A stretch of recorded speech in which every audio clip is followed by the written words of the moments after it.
I was going to say, are you kidding me? No, Casey would have been like, thank you.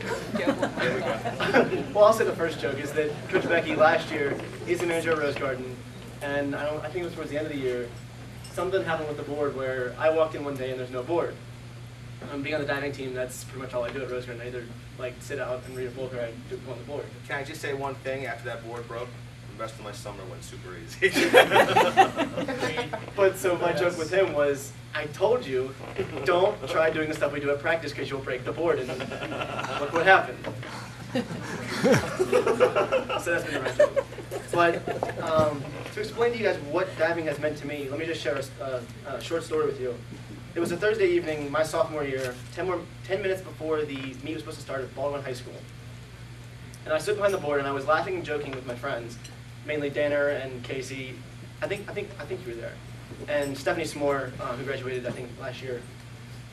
And I was just messing around with them because I knew the dive that I had to do was a real easy dive. It was a reverse somersault, which is, if you guys don't know, you just walk up the board and you do a backflip. Not very scary at the point we were at. It was just a real easy piece of cake dive to prepare myself for the reverse 1.5. So I stepped up on the board, took my deep breath, briefly reviewed my dive, and I began my approach. When I jumped off, though, I didn't know it at the time, but I forgot one crucial part, and that was to jump out off the board. I did my rotation, kicked my feet out, and ended up kicking my feet out over the board. As I came down, I slammed my feet off the board, and I went in the water. When I was underwater, I didn't know how hard I hit. I knew I did hit the board. I didn't know how hard, though. So I mentally checked my feet, and I didn't feel any pain, so I was like, oh, okay, that's fine. I surfaced, and I actually surfaced laughing.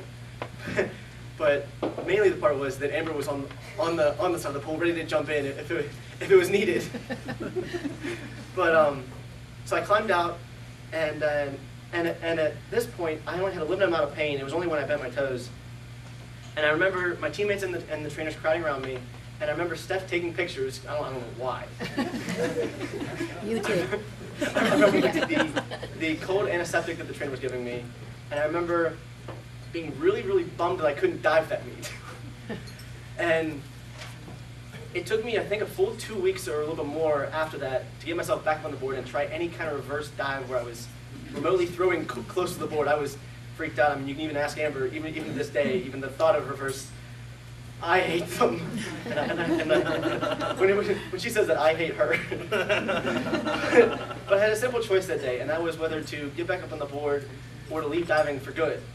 And I wonder how my life would be different right now had I not gotten back on the board and not dove again.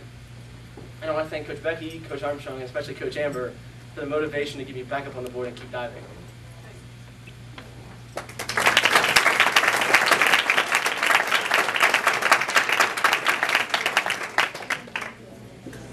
Who's next?